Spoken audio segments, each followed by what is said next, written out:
Ayan guys, meron tayong beef dito. Lulutuin natin yung beef. Konting luto lang. Tapos, kasi mamaya lalagyan ko ng sibuyas. So, pipituhin ko lang muna sa beef. Konting prito lang. Yung tama. Huwag masyadong sunod. Huwag masyadong matigas. Kasi ang baka kasi hindi kailangan ng lutong-luto. Kasi baka siya. So, tutuloy natin siya.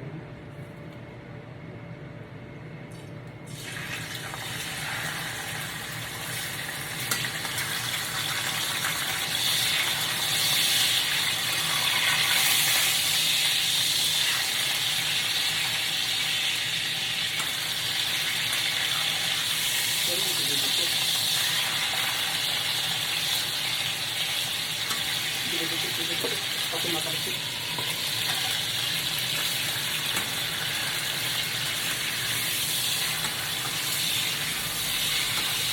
Sila nang dito.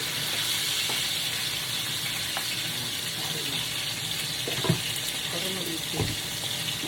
Sakit ito.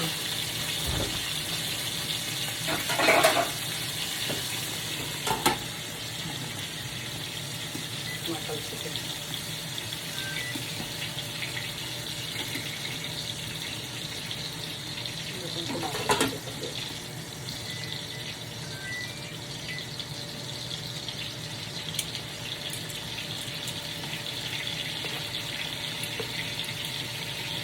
Ito lang tayo.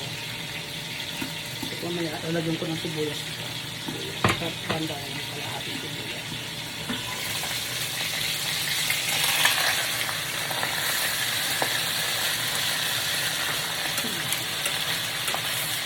Naawa ko. Nagitaan.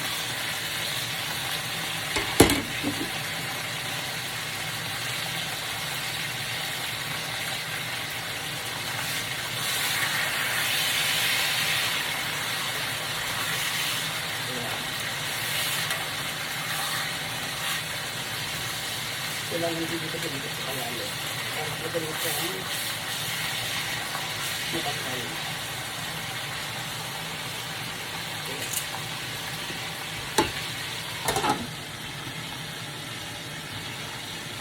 Saglit lang naman to guys. Siguro wala pang 10 minutes, wala pang 10 minutes. No.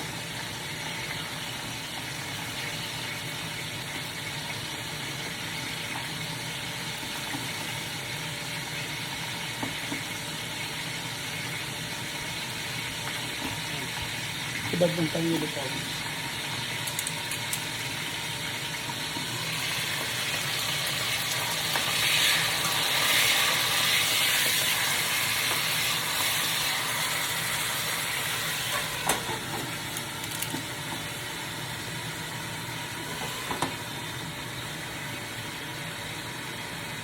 Masarap yung mamaya.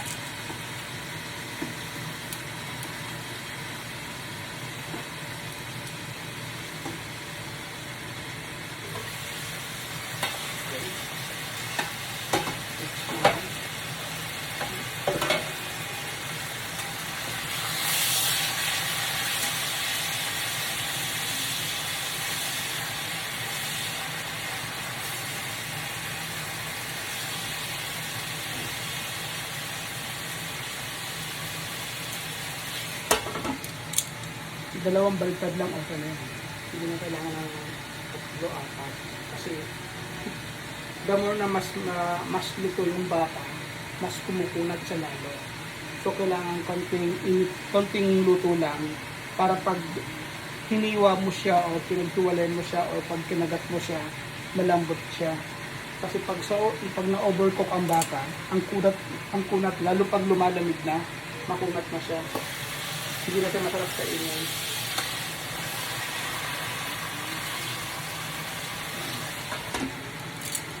Hindi siya masarap kainin. So, habang nag-aantay tayo, iwain natin itong kamatis.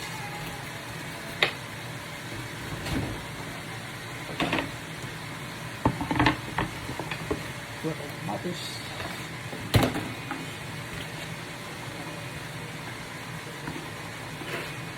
Huwag na natin ipakita yung kutsilyo sa camera kasi bawal. Para ano, hindi tayo mapalo ni Meta. No? May mata.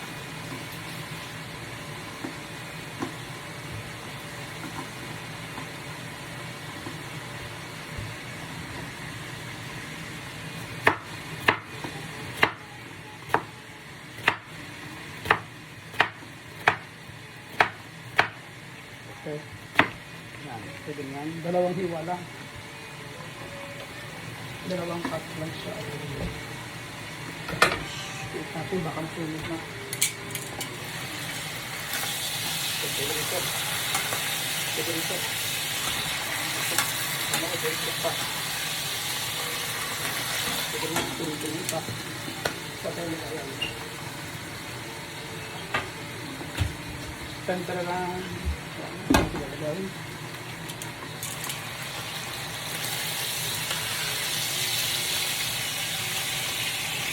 Ayan. Tapos ang mix natin yung gusto itong isang mandas na pa.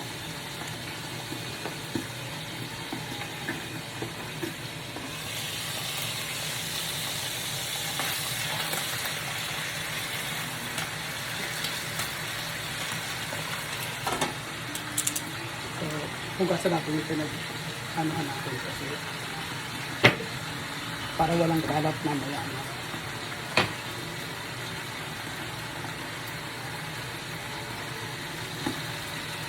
Ito pala yung niluto ko kayo kanina umaga na yung parang ano siya, soup siya na parang ang sa tawag sa Japanese is miso shiro.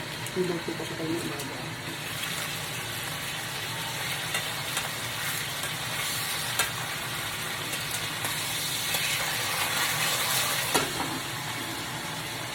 Ayan guys, oh. Sakto lang yung luto ko guys. Hindi siya masyadong sunog. Ganun din sa kabila. Hindi din siya masyadong sunog para pag hiniwa natin siya, yung pag pinagat yan, malambot lang. Itakam tuloy ako. Ayan, tuloy ito. Ayan. Last one.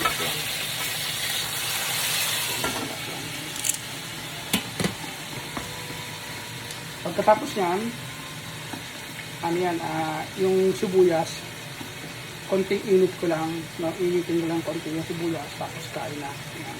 Hindi na kailangan lagyan ng toyo o something ano, kasi ano pag nilagyan ng toyo, maalat sa katawan, no. Tama na yan, lasa na yan, tapos konting sibuyas lang, isa pagsamahin na, sabay sibug. Pinakamasarap yun sa part na yun, sa pagluluto mo, yung chichibug ka na. Tapos chibuga na. Uy.